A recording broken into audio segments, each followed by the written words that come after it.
Saludos cordiales, muy buenas noches, gracias por acompañarnos. Este es el programa Hora 25.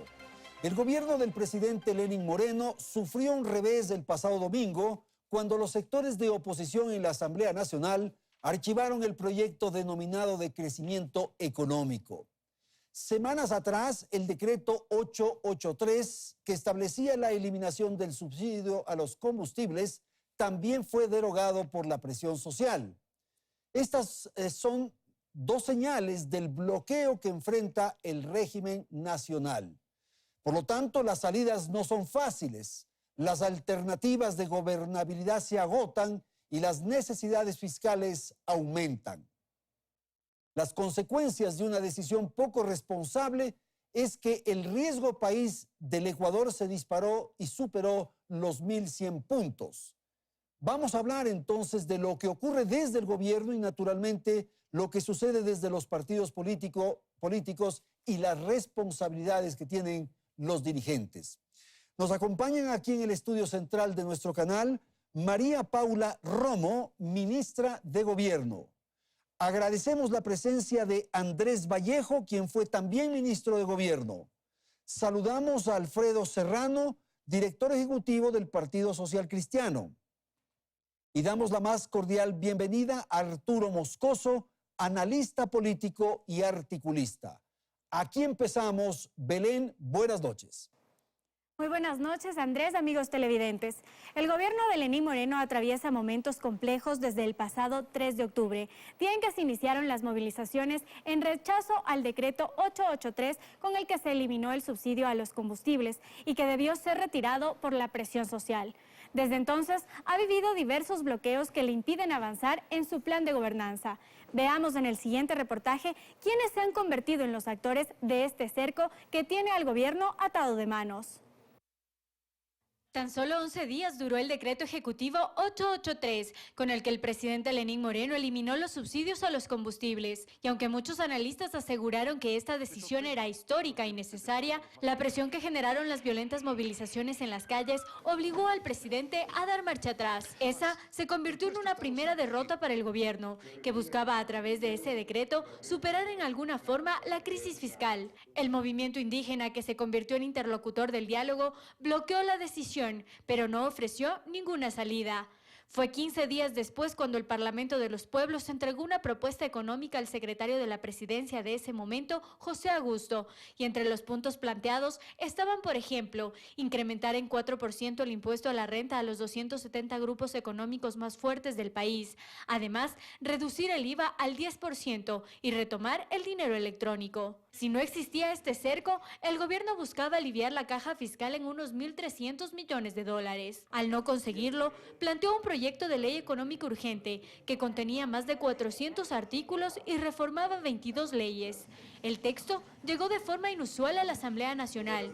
Fueron pasadas las 11 de la noche del 18 de octubre cuando el ministro de Economía, Richard Martínez, entregó el proyecto. Al ser económico urgente, la Asamblea solo tenía 30 días para su aprobación, modificación o rechazo. El proyecto contenía algunas reformas importantes como la eliminación del anticipo al impuesto a la renta, la simplificación tributaria para microempresarios y la condonación de multas e intereses para estudiantes que accedieron a becas y créditos educativos. Sin embargo, era público que el oficialismo no contaba con los votos necesarios para su aprobación.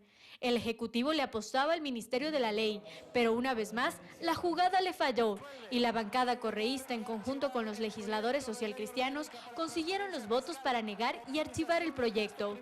El gobierno perdió una vez más la oportunidad de recaudar, en esta ocasión, 700 millones de dólares. Enseguida el presidente Moreno anunció el envío de un nuevo proyecto que ya está en manos del legislativo y con el que se espera recaudar al menos 500 millones de dólares. Estos hechos colocan al país en una difícil situación, ya no solo económica, sino también de gobernabilidad. Hoy el presidente Moreno está en medio de una encrucijada política, en donde sus detractores están pensando únicamente en las elecciones del 2021 y no en la situación económica que mantiene al país en tensión. Por un lado, una asamblea que bloquea los proyectos y no da tregua para buscar alguna solución que evite que el país continúe en una tormenta económica.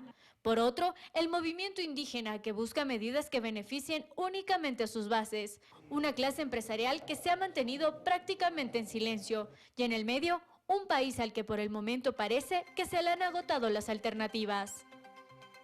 Aquí empezamos entonces el debate, la conversación de esta noche. Voy a dar la palabra a Andrés Vallejo con una primera pregunta, y es el nivel de responsabilidad que tiene la dirigencia frente a los diferentes momentos, a las circunstancias que enfrenta una nación. Buenas noches, le escuchamos.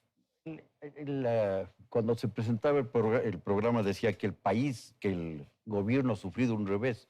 Yo creo que el que sufrió un revés es el país entero. No es solamente el gobierno, por supuesto que el gobierno sufrió un revés, pero es el país entero el que sufrió el revés. No por las específicas disposiciones que contenía el proyecto de ley, sino por la actitud de la gente. Este para mí no es un problema solamente fiscal, es un problema de comportamiento en el que las élites ecuatorianas están demostrando una miopía tan fenomenal. Fíjese usted lo que significa. Se presenta el gobierno decide dictar un decreto para eliminar los subsidios de los combustibles. Puede haber cometido errores, puede ser que haya sido muy drástico, puede ser que no haya socializado, todo lo que se quiera. Pero la respuesta de la mayor parte de los políticos ecuatorianos es que no hay cómo eliminar los subsidios de los combustibles porque eso afecta a los más pobres. Y el momento en que el gobierno manda un proyecto de ley en donde se crean unos impuestos, se oponen porque les afecta a los ricos. Entonces, esta es una situación en la que, sin ninguna duda, la miopía está inundándole al país. Miopes los que creen que con esa conducta van a lograr réditos. Miopes los dirigentes sindicales, que solamente ven por las personas que este rato están empleadas protegiéndoles y no se dan cuenta de que el régimen laboral que existe necesita urgentemente reformas, necesita normas que contemplen la realidad actual, que protejan a los que no tienen trabajo. Ellos están protegiendo a los que tienen trabajo sin darse cuenta el monstruoso nivel de desempleo y de subempleo y de empleo formal, que es una manera de encubrir el desempleo. Son miopes los dirigentes indígenas que se comprometen delante de todo el país a reunirse con el gobierno para acordar un decreto de focalización de los subsidios a que no afecte a los más pobres que podría afectar. Y resulta que ahora se hacen los locos y solamente presentan un programa económico que puede ser bueno o malo. No vuelven a hablar del tema de la focalización de subsidios, que es fundamental. Es fundamental porque está beneficiando a los ricos, está beneficiando a los que tenemos automóviles, está beneficiando a los contrabandistas y está beneficiando a los narcotraficantes. Esa es la lamentable realidad. ¿Y los empresarios también son miopes? Pero ¿cómo no van a ser miopes si es que lo único que se dedican es a protestar porque le suben un impuesto del 1% por aquí o porque les va a costar un poquito más lo de allá? Eso es no ver más allá de la punta de la nariz. Y es un gravísimo error. ¿Qué es la miopía? La miopía es la cortedad de miras. Ceguera, una no ceguera, ver las cosas en conjunto, el ver solo parcialmente lo que está sucediendo. Eso es gravísimo para el país. No es grave solamente para el gobierno. Los gobiernos son circunstanciales. Pero esto que está pasando este rato va a tener repercusiones sin ninguna duda en el próximo ejercicio presidencial. Y no es entendible que los que aspiran a ser presidentes de la República tengan la actitud que están teniendo. Ok. Arturo, su apreciación de este tema que hemos planteado al inicio del programa. Hola Andrés, buenas noches. Sí, gracias. Buenas noches con todos los panelistas y a quienes nos escuchan y nos miran. Bueno, yo estoy de acuerdo con Andrés en que hay una miopía de la clase política y la clase dirigente en el país en relación a los cambios que se necesitan. La ley puede haber tenido muchos defectos, pero también tenía algunas virtudes. Y lo que principalmente, la característica principal que tenía es que era súper necesaria para tratar de arreglar las finanzas tan alicaídas en el país. Ahora, eso no le quita responsabilidad al gobierno en haber manejado muy mal el tema de cómo pretendió aprobar la ley. Una ley que la apuesta fue al Ministerio de la Ley, a que la ley se apruebe sin haber sido debatida en el Parlamento, en la Asamblea y pues le salió muy mal la jugada, ¿no? ¿Usted cree que la propuesta era esa? Intentar que entre por el Ministerio de la Ley. A mí me parece que era clarísimo eso. Un proyecto de 438 y creo artículos que era muy difícil que sea debatida dentro del Pleno en el plazo que tiene para la aprobación de los proyectos económicos. Entonces creo que la apuesta era esa. Y esa apuesta le salió muy cara porque ahora nuevamente el país está desfinanciado. Se va a intentar una nueva ley. Esperemos, le escuchaba a María Paula hace un momento que se está dialogando con las bancadas. Esperemos que ese diálogo sea fructífero y que se apruebe una ley que es muy necesaria y que lamentablemente en año preelectoral nuestros políticos o nuestros asambleístas están apuntando a cuidar su escaño más que a lo que en realidad necesita ¿Y cuál el es país. la responsabilidad de la dirigencia y de los políticos y de los asambleístas frente a este escenario? Un poco en la línea del pensamiento de Andrés Vallejo. Entrar a analizar y debatir la ley. Hay que debatirla, ¿no es cierto? Hay que debatirla. Claro. Hay que debatirla y analizarla porque tiene puntos muy positivos. También tiene puntos negativos que podrían ser eliminados del proyecto, pero hay que entrar a debatirla. Y esa es la responsabilidad. Pero claro, cuando el tema se vuelve electoral, entonces las cosas se complican, ¿no? Y ahí a la final lo que podría estarse forzando finalmente frente a este bloqueo es una muerte cruzada, ¿no? Muerte cruzada. De eso vamos a hablar más adelante. Por favor, Alfredo Serrano, la palabra para usted. Buenas noches. Buenas noches, Andrés. Buenas noches a los amigos. Aquí panelistas, un saludo cordial a quienes nos ven. El Ecuador vive una crisis, nadie lo puede discutir. ¿Consecuencia de qué es la crisis? Del despifarro económico de los últimos 12 años. Porque no es que en los 2 últimos años y medio el despifarro se ha acabado, continúa. Por lo tanto, ante esa situación hay 2 alternativas. O parar el despilfarro o meterle la mano a los pobres de este país a través de impuestos. Obviamente, en ese proyecto de ley había una catarata de impuestos que luego en el camino los iban ya eliminando. Hasta el propio presidente, lo cual me dio mucha pena, por cierto, en un discurso ante las Fuerzas Armadas decía que ahí hay un error en el proyecto porque se ha metido que el IES, el ISFOL y el ISFA iban a ser regulados también por el Estado, eliminando su autonomía. Es decir, ¿sabían ustedes, señores, que el proyecto llevó 59 artículos repetidos? Eso lo dijo Daniel Mendoza, presidente de la comisión, el día que exponía. 59 artículos eran repetidos. Yo te pregunto y les pregunto a todos, ¿qué tipo de proyecto era que traía consigo 59 artículos repetidos?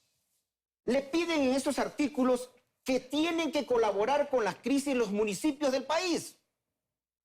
¿Acaso María Paula debe conocerlo porque trata con municipios? Hay municipios que dedican son tan pobres que el 95% del presupuesto se les va en gasto corriente. Ese proyecto, aparte de los impuestos, traía consigo que actualmente la devolución del IVA para los gobiernos seccionales, juntas parroquiales, prefecturas, municipios, demora hasta 1 año, 2 años, pese a que la ley dice 1 mes. Ahora le ponían 6 meses. Superdictadas las políticas que pueda dictar la Junta esta monetaria, que ahora se llama, tiene otro nombre, la Junta esta... De regulación. De regulación, exactamente. Superdictada, es decir, superdictada que tenga plata, te devuelvo a los municipios lo que les corresponde por ley. Este mismo proyecto traía como resultados, traía dentro de su contenido un artículo que luego obviamente se dieron cuenta de la barbaridad, alguien lo metió para lavar activos en este país, para lavar dinero. O sea, que tú puedas traer la plata, y los propios correístas que se llevaron la plata de aquí del país y que los tienen en paraísos fiscales podían traerlos si pagas dependiendo de la cantidad, si pagabas el 1%, el 2%, el 3%. ¿Cómo puede uno votar de esa forma? Un proyecto que tenía 404 artículos, que reformaba 22 cuerpos legales, prohibido taxativamente por la constituyente de Montecristi, de la cual María Paula Romo fue parte, a consecuencia de que cuando nosotros aprobamos en el Congreso la dolarización con la Trole 1, para evitar que, y ahí se reformó varios cuerpos, justamente el debate en Montecristi fue, para que eso no vuelva a suceder, vamos a poner este artículo para que un proyecto solamente tenga una sola materia de decir. Entonces, lamentablemente tampoco se cumplió eso. Y finalmente, señores, No es que, como decía el reportaje, el Partido Social Cristiano y los correístas son los que solamente bloquearon el proyecto. El Partido Social Cristiano tiene 17 de 137 diputados, Adolito. Pero son responsables de ese... Pero Andrés, pero también hay que decirle la verdad completa al país. Por el archivo del proyecto votaron todos los bloques parlamentarios representados en la Asamblea. Eso hay que decirle al país.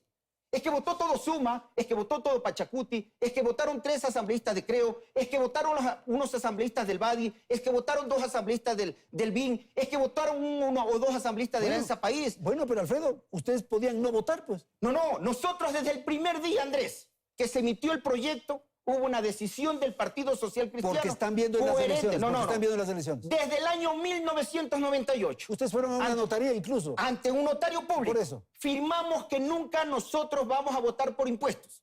Andrés, nuestras propuestas de campaña desde 1998 hasta la presente fecha ha sido decirle al pueblo, no vamos a votar por impuestos. Ok. Eso lo hemos dicho siempre. Gracias, y tenemos que cumplir con Alfredo esa palabra. Solano. Ministra, buenas noches, le escuchamos. Buenas noches, Andrés. Gracias. Buenas noches a los colegas de la mesa de conversación. Varias cosas, porque han existido ya varias intervenciones también, así que estoy aquí con una lista de temas. Pero creo que lo primero que hay que decir es que para ser irresponsables con el país no hay que buscar pretextos, hay que asumir lo que ha pasado. No solamente a 1.100 puntos el riesgo país, el día jueves llegó a 1.300. Superó los 1.300. ¿Eso qué significa? ¿Que son datos macroeconómicos para entendidos? No, significa que cualquier posibilidad de financiamiento es más cara. Para los públicos y para los privados estamos encareciendo el financiamiento. ¿Por qué? Por irresponsables. ¿Quiénes? Tiene razón lo que ahora mismo nos dice Alfredo en su intervención. Es cierto, no solamente el Partido Social Cristiano votó por el archivo de la ley. Votaron como bancadas completas, 3 bancadas completas. El correísmo, el Partido Social Cristiano y el Pachacuti. Y luego, y Suma, es verdad. Suma, PSC, Pachacuti y los correístas. Esa es la suma de la votación. Algunas otras personas de algunas otras bancadas también. Y con esto, ¿a qué quiero referirme? Las críticas que haya a la ley está bien, de eso se trata. Para eso, un proyecto de ley va a la Asamblea Nacional. Precisamente para que un grupo de legisladores de diferentes tendencias políticas que representan al país digan qué artículos se aprueban y qué artículos se rechazan. Que el gobierno quiere usar el mecanismo del Ministerio de la Ley. Es muy fácil impedirlo, se vota en la Asamblea Nacional, pero también podrían haber decidido impedir los artículos inadecuados y aprobar aquellos que eran buenos. Corregir. Legislar. Claro. Legislar, Andrés. Lo que tenían que hacer era legislar. El legislativo tiene que legislar. Si es que en lugar de legislar lo que decide es bloquear, asuma la responsabilidad de que esa es su postura política o de que esa es su opción frente a un momento tan delicado para el país, porque además no es un momento cualquiera. No es que estamos discutiendo una ley sobre qué pensamos sobre el régimen electoral, no estamos discutiendo una ley sobre derechos civiles, no estamos discutiendo una ley sobre posturas en el derecho penal. Estamos discutiendo una reforma legal que le permite al país salir no solamente de un atolladero frente al presupuesto del próximo año, sino después de una crisis tan grave como la que acabamos de vivir en el mes de octubre. Dicho eso, quisiera referirme a algunos temas puntuales. Al iniciar el programa, en la introducción decía, el gobierno se queda sin alternativas. Quisiera regresar por eso. Siempre hay alternativas y es tarea del gobierno buscarlas y encontrarlas, y lo vamos a hacer. Pero el gobierno ha procurado tener las alternativas más responsables, aun si son impopulares. Porque pero, ministra, son alternativas que están sobre la misma marcha, que poco avanzan. Sí, no, alternativas que todas vamos a tener que buscarlas y encontrarlas. Y no todas poco avanzan, Andrés. También pueden ser, por ejemplo, conseguir financiamiento. ¿En qué condiciones? En condiciones desfavorables para el país y cada vez más caras si es que el mensaje político de los órganos políticos es un mensaje irresponsable. Pero las alternativas están ahí. Lo que resulta increíble es que las mismas personas que dicen no más impuestos digan no más endeudamiento. Es que las mismas personas que dicen ni un solo impuesto digan saquen a todo el mundo del sector público. O peor todavía, y me refiero a eso porque eso también cuesta, ¿no? También hay que asegurar recursos para reducir el Estado. Pero me refiero a eso. Alfredo dijo que habían 2 años y medio de despilfarro. Eso no es así. Y para eso lo único que deberíamos hacer es comparar el monto del presupuesto general del Estado el primer año de gobierno y el monto del presupuesto general del Estado el próximo año. El gobierno se está apretando, el gobierno se está ajustando, sin lugar a dudas, en grandes cantidades. Y eso es lo que estamos haciendo. Pero regreso a mi argumento. Lo que es increíble es que quienes dicen no más ingresos, porque eso es al final del día, que el gobierno, que el Estado no tenga más ingresos, le exige más desembolsos al gobierno. Que quien dice que el gobierno no tenga más ingresos, le dice, pero no se endeude, pero no saque a nadie o saque a todo el mundo. Ambas cosas tienen costos, ¿no es cierto? De todas maneras, el gobierno va a seguir buscando las alternativas. Lo que el gobierno ha ensayado todo el tiempo es que sean las alternativas más responsables. No solamente sobre esta última ley, Andrés, sino sobre las últimas decisiones, porque la decisión de los subsidios no es una decisión ni única ni improvisada. El gobierno liberalizó el subsidio de la gasolina súper hace un año, en diciembre del año pasado, y ajustó, acercándole a un precio más real, tanto a la gasolina extra como al diésel industrial. Corregir el problema gravísimo que son los subsidios no es una cosa que se nos ha ocurrido hace un mes. El gobierno la decidió hace un año, la viene trabajando, y eso es lo que ha estado haciendo y ha tratado de tener una postura sobre esto responsable. Me parece que tanto en diciembre como en octubre, como hace una semana, al tratar la ley en la Asamblea Nacional, lo que se perfila en la política ecuatoriana es un nuevo clivaje. Un nuevo clivaje, ya no es tan importante la división izquierda, derecha, conservador, liberal. Creo que en este momento la gran discusión en la política ecuatoriana es populista y no populista. Así se define este momento. Hay populistas de izquierda, hay populistas de derecha, hay populistas conservadores, hay populistas liberales. La pregunta es, ¿estamos pensando en el país o estamos pensando en las elecciones? Andrés, vamos a una ronda rapidita de los tres panelistas. Yo me ratifico lo de la miopía y añado lo de la irresponsabilidad con lo que acaba de decir Alfredo, mi viejo compañero diputado en los congresos anteriores, bastante mejores que el actual, por supuesto. Porque yo, una pequeña acotación, creo que los gobiernos de alguna manera se ven obligados a mandar estas leyes así, de mezclas de una can, por la inoperancia de las asambleas. Porque la asamblea no despacha nunca las cosas. Tienen más de un año la ley de seguridad sin tratarla. Eso no puede ser posible. Eso no es a favor del gobierno ni en contra del gobierno. Yo no soy gobernista, no tengo nada que ver con el gobierno. Me cae muy bien María Paula Romes así. Pero la irresponsabilidad está marcada en lo que acaba de decir Alfredo, que ellos han jurado ante el notario público que nunca votarán por el aumento de impuestos. Eso, Alfredo, no puede ser posible. No es lógico que en una situación como la que estamos, los que más tienen, más paguen. No es lógico que si es que eso implica un sacrificio, se haga ese sacrificio. No se puede ir a jurar ante un notario público que nunca se han... Eso no es ser estadista. Discúlpenme que les diga. Ok, Alfredo, rapidito esto. Bueno, luego de eso, quien tenía que cuestionar nuestro accionar era el pueblo ecuatoriano, desde 1998 para acá. Y los resultados están a la vista. Seguimos siendo el único partido que subsistió a la avalancha correísta y actualmente somos la primera fuerza política del país. ¿Por qué? Porque nos identificamos con los que necesitan, con los más pobres. El riesgo país, Andrés, cuando comenzó este gobierno estaba en 600 y algo de puntos. Cuando comenzó este gobierno, hoy está en 1.348 puntos. El riesgo país, Andrés, en los últimos 5 días, solamente en 5 días, se elevó en el 57%. Esa es esta cosa. Andrés, y la pregunta, es decir, yo manejo mal la economía. Yo no tomo las medidas cuando debía haberlas tomado hace 2 años y medio, cuando le dijeron al país que la mesa no estaba servida.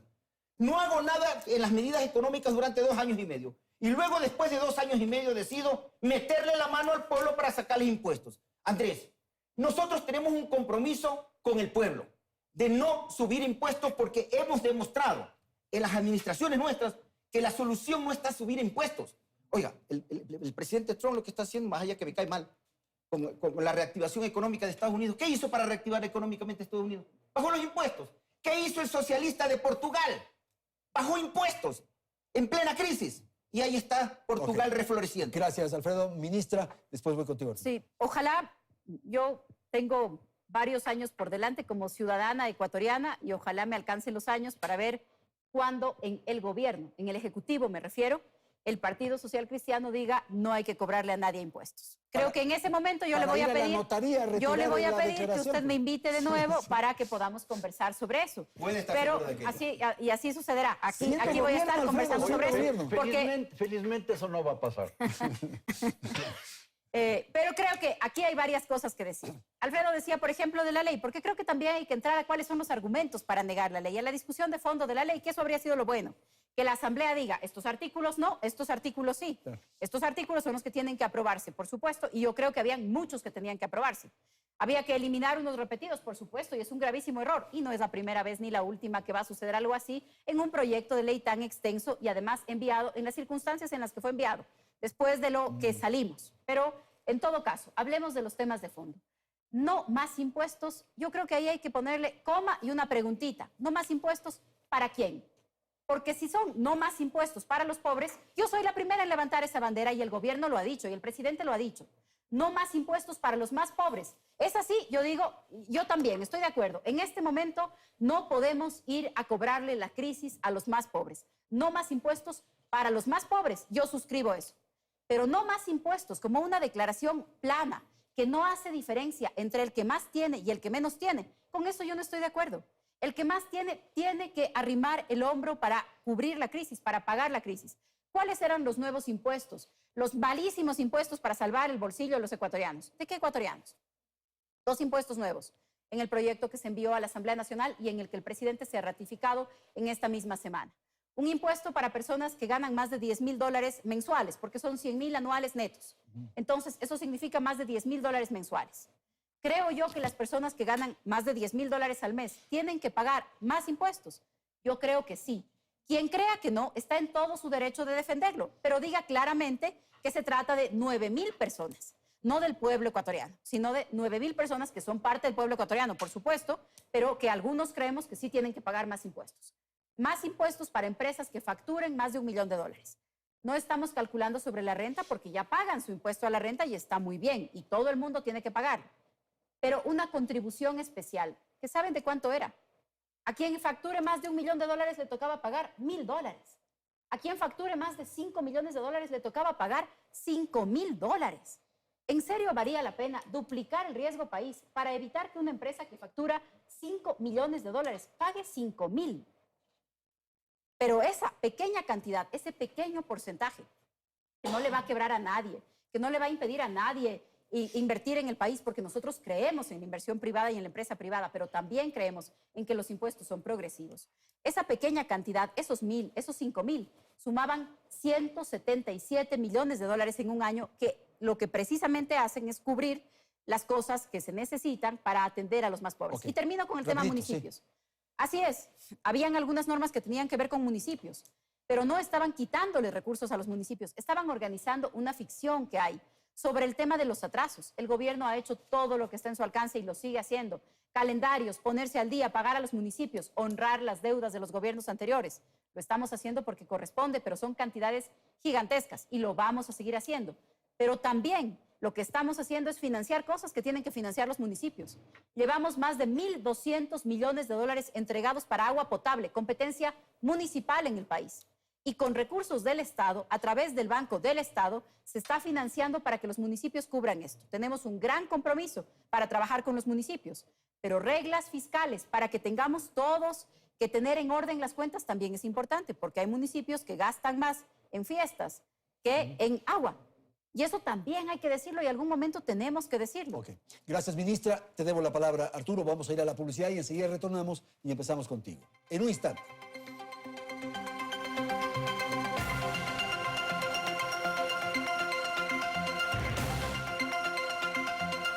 Como se sabe, finalmente la Ley de Crecimiento Económico fue archivada y por lo tanto ahora el gobierno pretende con otras acciones emprender una ofensiva para obtener recursos. Pero claro, las dificultades de gobierno son extremas. Y voy a dar la palabra a Arturo Moscoso, porque él refirió un tema que me parece interesante para esta segunda parte del programa, que son las salidas. Y tú señalaste muerte cruzada. Te escuchamos. Bueno, sin perjuicio de analizar lo que dijeron tus colegas. Sí, bueno, yo primero quería empezar señalando o haciendo énfasis en lo que dijo Alfredo sobre la sobrevivencia del Partido Social Cristiano, ¿no? Habría que preguntarse por qué sobrevive el Partido Social Cristiano todo este tiempo y es por su capacidad de pactar por su sobrevivencia más que por los intereses del país, ¿no? Y eso lo hemos visto en toda la historia del Partido Social Cristiano. Creo que hay que decirlo. Y a María Paula, yo se lo he dicho antes, se lo he dicho por Twitter muchas veces. Yo creo que también hay que hacer un ejercicio, María Paula, de mea culpa, ¿no? De la responsabilidad que tienen ustedes como gobierno en la negativa que hay en el proyecto de ley. No puedes echarle la culpa a la Asamblea únicamente, porque el gobierno también tiene una enorme responsabilidad en haber mandado un proyecto tan grande y apostándole al Ministerio de la Ley. Y creo que el gobierno también tiene que hacer un ejercicio de responsabilidad en ese sentido, ya que hemos todos hablado de responsabilidad. Entonces, ¿ustedes le apostaron al Ministerio de la Ley? No Te voy a le dar la palabra. apostamos al Ministerio de la Ley. Nosotros mandamos un proyecto de ley y la Asamblea tiene la decisión sobre cómo tratarlo, pero el Ministerio de la Ley es un mecanismo que existe precisamente para evitar el bloqueo en materia económica. Gracias. Alfredo. Varias Pero cosas que han rapidito, dicho hermano. contra el Partido Social Cristiano. No más impuestos que pobres o ricos. No existe el empresario en este país, ni siquiera el Vaticano con el Banco del Vaticano, que no logra transferir los costos a los consumidores finales. Si tú subes impuestos a los llamados ricos, finalmente esos impuestos los terminan pagando los pobres. Eso es absurdo pensar en lo Pero contrario. no hay otra alternativa para que funcione un gobierno, un Estado, si no es con Sí, tributos. podemos hablar de las alternativas que sí las tenemos. $10,000 al mes para los, o sea, impuesto a la renta, subirle los impuestos a los que ganan los profesionales, que se han preparado, que han luchado, que han ido a estudiar a universidades de afuera y que ya pagan el 35% de impuesto a la renta, pues. Es que en la tabla del impuesto a la renta, ellos ya cruzan al valor del 35%. Y hoy le dicen, cobrémosles más impuestos a esa gente. Pero no podemos insistir en eso, Alfredo. Más bien en lo que se señaló. Varía. Ya, es que sí lo tengo. Ustedes son, Es que son sí poder es que porque sí tengo se han vinculado la por el poder. respuesta. ¿Valía la pena duplicar el riesgo país? No, María Paula, no valía la pena. Tenían que hacer lo que están haciendo ahora. Eso debieron haber hecho hace un mes. Separar el proyecto, mandar la parte tributaria, consensuar con las bancadas, consensuar con los sectores sociales y vean ustedes, veo que hay mayoría para aprobar el proyecto que vamos a ¿Y ustedes van a apoyar esta Nosotros reforma vamos a tributaria? apoyar las cosas que creemos Tributarias. positivas, tributarias. Ok. Finalmente, espérate Andrés, que Es todavía que, falta algo más. pero me falta Los algo. partidos, Arturo, los partidos sobreviven por los votos. Así manda la ley electoral. Pero ustedes pactan siempre para conservar esos votos. Nuestro juez es el pueblo. Por eso. El pueblo nos cuestiona en las urnas. Y en las urnas el pueblo nos ha convertido una vez más Porque en la ustedes primera fuerza política. no piensan del en el país, no Alfredo, piensan en los pactos votos. los que te dan votos. Te dan las acciones que cumple un partido. Nosotros sobrevivimos como partido. A veces, Alfredo, por hay los que votos. tomar decisiones que son duras y que pueden costar escaños, pero que Correcto. son buenas para el Cuando país. nosotros Y seamos ustedes gobierno, nunca lo hacen. Cuando nosotros seamos gobierno, tomaremos esas decisiones. Por ahora, nosotros tenemos que cumplir con lo que le ofrecemos Ya fueron al pueblo. gobierno. ¿Y cómo Sería terminó ese hipote- gobierno? No podemos hablar, al menos a mí no me pides hablar por un gobierno del año 84. pues. El momento que nosotros seamos gobierno, vamos a cumplir con nuestros preceptos. Y ahora, también cumplir con lo que ofrecemos en campaña. ¿Te imaginas tú lo que sería Bueno, para el bloque ese social gobierno cristiano? ya han sido con que le todos- ofrece al con pueblo quienes han ecuatoriano gobernado, no Alfredo. más impuestos. Y hoy votamos por impuestos. Inmediatamente se aplica la revocatoria del mandato. Pues tenemos que ser coherentes. El pueblo reclama que los políticos cumplan sus ofertas de campaña. Nosotros estamos ofreciendo, cumpliendo las ofertas de Ok. campaña. Hoy nos critican. Andrés Vallejo. Esta discusión me lleva a ratificarme en mi concepto de la miopía. La miopía. Es una cosa espantosa. Fíjese, yo no solo digo que sea de la Asamblea o del gobierno o del Partido Social Cristiano. Es una miopía del... Fíjese lo que acaba de pasar en el ámbito deportivo. Un equipo de fútbol independiente gana un campeonato En la Serie B. sudamericano.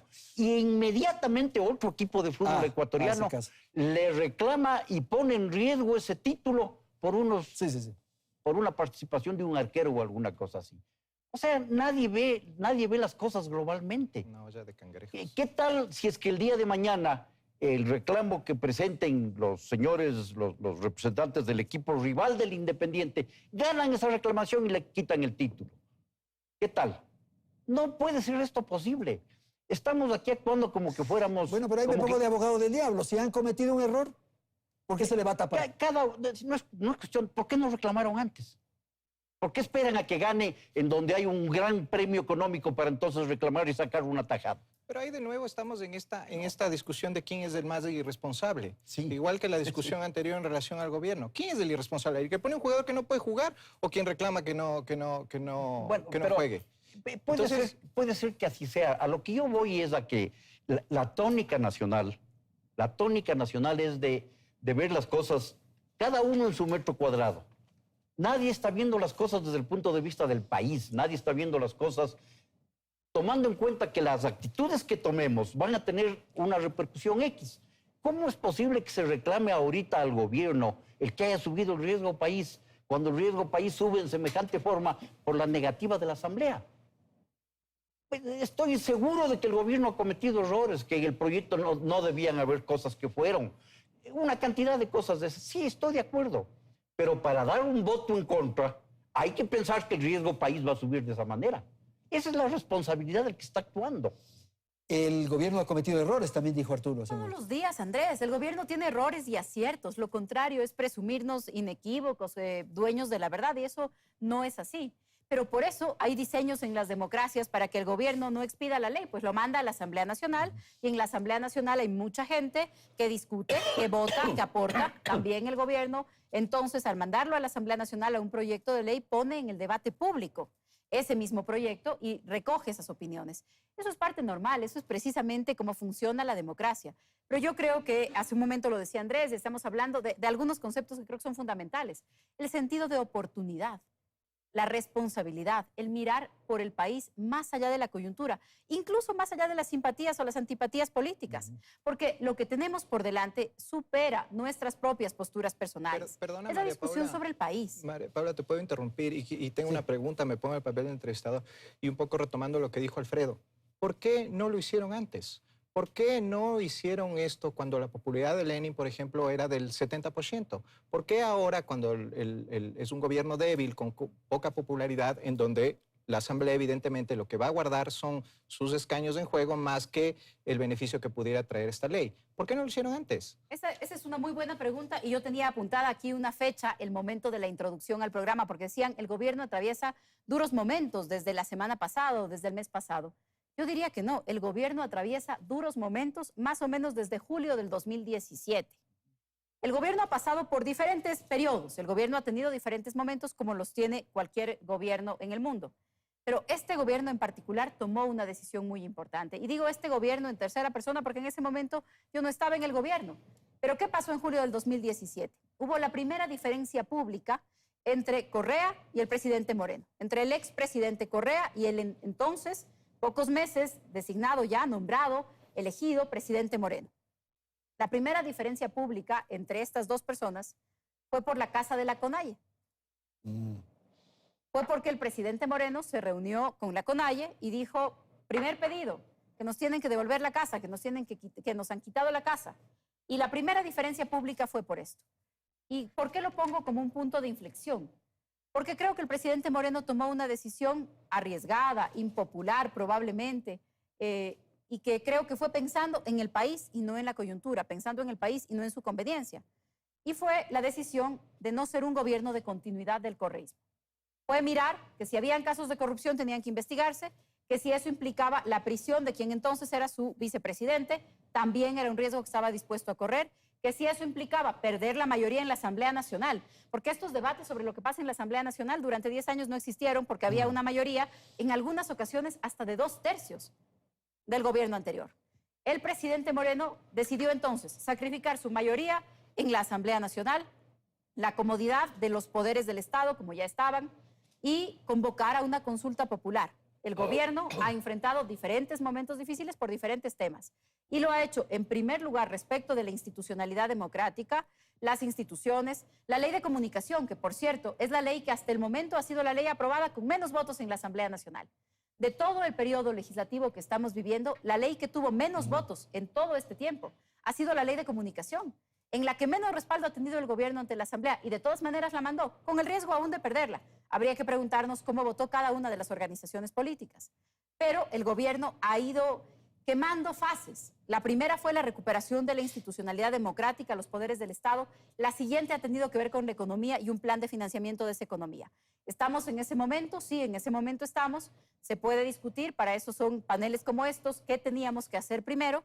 Yo creo que sin una recuperación de la institucionalidad democrática, sin las reglas claras, era muy difícil pasar a tomar las decisiones económicas que son más complejas. Ok, muchísimas gracias. Voy a ir a un corte comercial y enseguida retornamos para el tercer segmento de nuestro programa.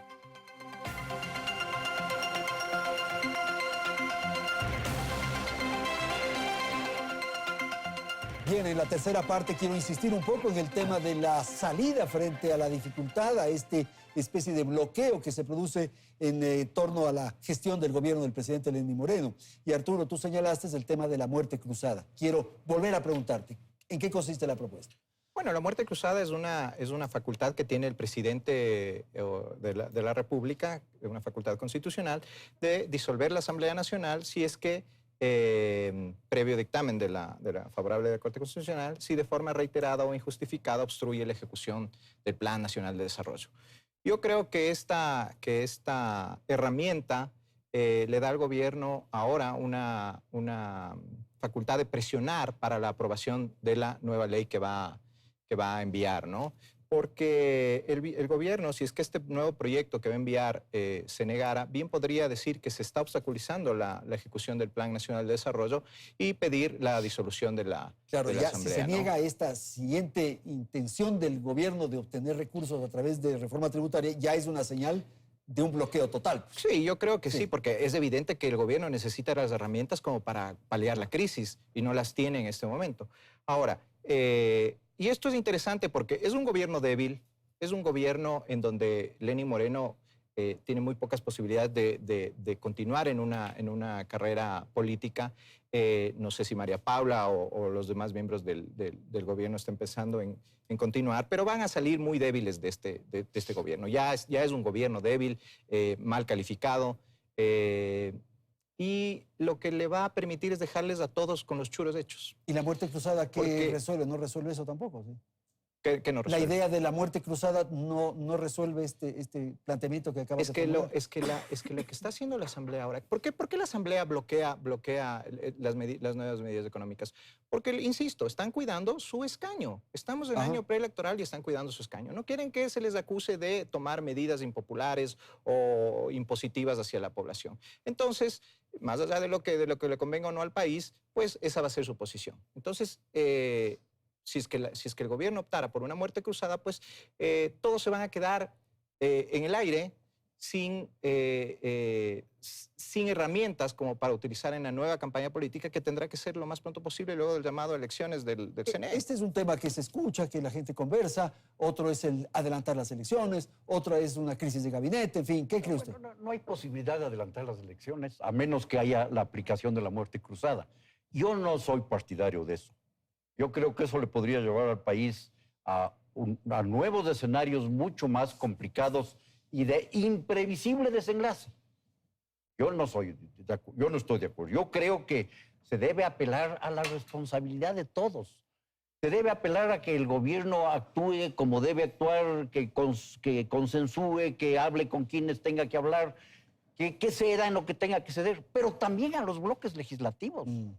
No es posible actitudes como las que menciona aquí Alfredo. Son posiciones irreductibles que no dan paso a que las cosas se puedan solucionar. Esa no es la manera de tratarle al país. A mí me vuelvo a insistir, me preocupa sobremanera en aquellas personas que aspiran a gobernar el país en el futuro. Porque el escenario que se está creando, analicemos lo del riesgo país. ¿A quién le perjudica? Le perjudica al gobierno, si es que quiere endeudarse, porque lo va a hacer a tasas muy... También al sector privado, también a quienes dicen estar defendiendo. Porque si es que obtienen un crédito en el exterior, no va a ser en las mismas condiciones anteriores. Va a ser a tasas muchísimo más altas. Eso complica la situación de contracción económica que tenemos. Es decir, es un círculo vicioso que se agrava porque no vemos las cosas globalmente. Yo creo que lo procedente es que se discuta el proyecto que ha enviado ya el gobierno, que se envíe posteriormente. Yo creo que las reformas del Banco Central son indispensables. Yo también tengo objeciones a lo que propusieron en el caso del Banco Central. Creo que hay que simplificar las cosas, ahí se están complicando más. Creo que debe haber un solo directorio y no dos. Todas esas cosas son siempre discutibles. Y las reformas laborales, hay una serie de asuntos que Hay están el tema de las pendientes. reformas laborales. Todo eso tiene que seguir marchando y la Asamblea tiene que quieres decir algo? colaborar Lo interesante responsablemente. de tener la amenaza de la muerte cruzada es que puede servir para que se sienten a Los negociar. pone un poco en realmente. orden, dice usted. Sí. Podría ser una opción. Las salidas, Alfredo. No, definitivamente no hay el momento, no hay el espacio, no hay las condiciones para una muerte cruzada, ni para adelantar elecciones.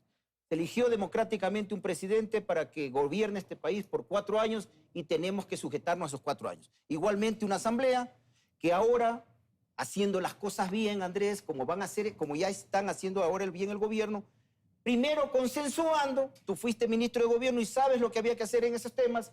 El día de hoy están enviando el proyecto, han enviado ya el proyecto de ley, tienen los votos para aprobar. Miren ustedes si lo decían un mes antes, no estábamos hablando de Riego País de 1.348 puntos, no. De manera que hay formas, mecanismos para ir compensando este tema. El tema de la eliminación de los subsidios fue una medida, asimismo tomada sin las debidas precauciones, nosotros no es que nos oponemos a la liberación, a la no liberación del subsidio. La tesis nuestra fue clara y difundida por Neboda en cadena de radio. Era que tenía que focalizarse, como lo está haciendo ahora. ¿Se imaginan si el gobierno hacía eso en el decreto 883? No hubiéramos perdido los 2.500 millones de dólares. Eso es lo que plantea Andrés Vallejo, que se provoque una sensatez nacional, una posibilidad. Ahí el gobierno está haciendo ahora, luego de haber pasado estos 2 problemas tan graves, las marchas estas de protestas que fueron aprovechados por delincuentes y por golpistas también, aprovechándose del clamor popular, ahora quiere el gobierno hacer lo correcto. Hagamos un decreto focalizando a los sectores que realmente necesitan. Eso debió haberse hecho. Okay. Hoy, con la ley, están haciendo algo parecido. Van a haber los votos para aprobar esta ley. Pudo haber sucedido un mes antes, pero lamentablemente no tomaron las correcciones a tiempo. No quiero defender a la Asamblea. No estoy aquí, no soy asambleísta para defender a la Asamblea. Pero la Asamblea, cuando ves ese documento de 404 artículos, Andrés, ¿sabes cómo votaron los asambleístas de la comisión? Para que no pase por el Ministerio de la Ley y vaya al Pleno. No alcancé a leer el proyecto. No tengo tiempo, ya no me da tiempo a leer el proyecto. Pero voto a favor con el fin de que pase al Pleno para que no pase por el Ministerio de la Ley. Porque no les daba el tiempo a la comisión tratar los 404 artículos en apenas ese tiempo que tenían. María Paula, las salidas. Bueno, hay varias críticas que yo puedo y hago a los legisladores, pero se las hago en privado y en directo. Yo hoy soy la ministra de Gobierno y no puedo decir y algunas cosas comentar de las que ahora mismo se están diciendo. Pero en esa comisión también se votó un proyecto que decía no se aprueban 400 artículos, sino 200. O sea, no era necesario decir no he leído y no quiero ver y solamente voy a votar para que pase. También podían decir estas son las observaciones y votemos en lugar de 400, 200. El domingo, la Asamblea, o al menos el informe de la Comisión, no pretendía la aprobación de 400 artículos, pretendía la aprobación de 200. Entonces, la Asamblea sí puede hacer un mejor trabajo, sí, siempre puede. La Asamblea puede atender estas inquietudes, sí, siempre puede, y confío en que lo va a hacer con este proyecto. Pero se ha hablado varias veces aquí del tema de la muerte cruzada, de la obstrucción, de la negativa reiterada de la Asamblea Nacional a permitir que el gobierno tome sus decisiones, que es lo que prevé la Constitución. Y aquí yo quiero decir algo también. Este gobierno es un gobierno que ha tenido unas prioridades indiscutibles. Defender, blindar, reconstruir la democracia y defender y blindar la dolarización. Y creo que si este gobierno puede hacer ambas cosas, le está dando al país una salida política y una salida económica que realmente nosotros nos sentiremos satisfechos de haber recuperado esto. Creo que ha sido un gobierno fundamental en ese sentido y podríamos también señalar otras cosas. Ha tomado decisiones muy importantes y muy valientes a pesar de algunas debilidades de las que se nos acusa, que creo que van por el lado, por ejemplo, de la gasolina súper, del precio de la extra, del diésel industrial, jugándonos muchas veces a decisiones impopulares, pero que son básicas para el país y para corregir la economía y para corregir los temas institucionales. A pesar de todo eso, para nosotros un objetivo clave es la estabilidad y las certezas. Y creo que esto también es importante decirlo. Si bien la muerte cruzada está prevista en la Constitución como una herramienta para superar una situación de bloqueo, y está ahí y está escrita, los gobiernos tienen plan A, plan B, plan C, plan D. Para nosotros, A, B, C, D es estabilidad y certezas. Ese es el primer mensaje. Si es que hay un escenario de bloqueo, lo veremos cuando haya un escenario de bloqueo. Por ahora, ¿qué No hemos hemos tenido? llegado a ese Hemos estado. tenido un proyecto de ley en un momento en el que esperábamos responsabilidad, en un momento en el que esperábamos sentido de país, en un momento en el que esperábamos sentido de oportunidad, pero un proyecto de ley bloqueado. Vamos al próximo. Yo lo he dicho esta semana en los medios de comunicación. Esto también es la democracia. Perdemos un proyecto, perdemos una votación y al otro día borra y va de nuevo. Vamos a la nueva votación y al nuevo proyecto de ley. Ese es nuestro trabajo y eso es lo que vamos a hacer. Yo confío en que son días también para recuperar la cordura. Hemos tenido un periodo muy complicado. Ambientalistas defendiendo el subsidio de los combustibles fósiles. Digamos, liberales defendiendo los subsidios. Hay personas que creen o que defienden la dolarización y la liberalización de los mercados oponiéndose a las reglas fiscales.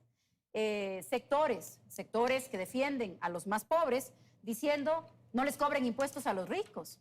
Entonces, creo que sí es importante un poco pasar del discurso o de la política del eslogan a la política del análisis, a la política de lo razonable. El gobierno De la está en esa sensatez. línea. Ok, vamos a hacer la ronda final, si son tan amables, casi con una proclama, con un llamado final. Por favor, Arturo, con usted empezamos. Tenemos 2 minutos, lo más rápido posible. 2 minutos para todos. Bueno, yo lo que quisiera hacer es un llamado a la sensatez tanto del gobierno como de la Asamblea, ¿no?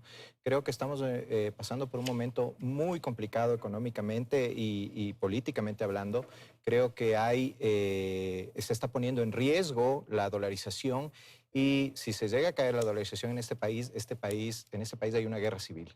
Y creo que eso no se puede permitir. Yo sí hago un llamado tanto a los asambleístas, al Partido Social Cristiano, al resto de partidos. Yo creo que la Revolución Ciudadana no hay cómo hacerle ningún llamado porque eso sería un tiro al aire, una bala perdida, pero sí hacer un llamado a María Paula y al gobierno en general a que dialoguen sobre este tema, a que no se traten de sorprender porque ya vimos que el tema de sorprender y apostarle a la muerte cruzada no es la solución.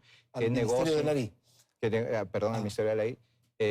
Así que siéntense y negocien y saquen esto adelante porque es lo que el país necesita. Andrés, 30 segundos, por favor. Repito mi inquietud y repito mi llamado. No se puede seguir viviendo así. Lo que se va a hacer si es que hay estas actitudes miopes, permítame que repita la palabra, miopes, de no ver las cosas globalmente, vamos a provocar problemas que no vamos a poder solucionar en paz. La violencia no se genera solamente por los vándalos. La violencia se genera también por el rompimiento de las normas, se genera por las injusticias, se genera por una cantidad de cosas. No demos lugar a que eso pueda suceder en este Ecuador. Muchísimas gracias, Alfredo. El despilfarro no se resuelve metiéndole la mano al pueblo ecuatoriano. El despilfarro se resuelve parando el despilfarro. Hay que renegociar la deuda externa. Hay que renegociar hay que reducir el tamaño del Estado. Tenemos que ir a aumentar la producción petrolera. Tenemos que ir a lograr más inversión también en el sector petrolero. Vamos a volverlo al agro más productivo. Pero lo más importante en todo esto es que debemos estar claros que los impuestos nunca van a ser la solución a una crisis. Gracias, Alfredo. Ministra, por favor. En la política pasa como en la vida personal, en las circunstancias familiares, que los momentos difíciles también sirven para saber quién es quién. Yo creo que este es un momento no solamente difícil en lo político, en lo nacional, no es un momento sencillo, inclusive en lo regional. Vayamos un poco más allá de las fronteras de lo que está pasando en el país. Es un momento complejo en lo nacional, en lo regional, y los momentos complicados sirven para saber quién es quién. Yo creo que nos enfrentamos también a un momento en el que vamos a tener que definirnos. ¿Somos o no somos populistas? ¿Estamos por la demagogia o estamos por la responsabilidad? ¿Vamos a defender la dolarización o vamos a arriesgar la dolarización? ¿Vamos a defender la democracia y la estabilidad o no? El gobierno está del lado de la democracia, de la estabilidad, de la dolarización y no en la demagogia. Y eso es lo que vamos a hacer. Hay un momento de crisis, la crisis hay que pagarla. ¿Quiénes van a pagar la crisis? No los más pobres. Pero los que más tienen que contribuir para pagar la crisis y en esa postura nos vamos a sostener. Muchísimas gracias a María Paula Romo, Andrés Vallejo, Alfredo Serrano y Arturo Moscoso. Gracias a la audiencia. Felicidades, Ecuador.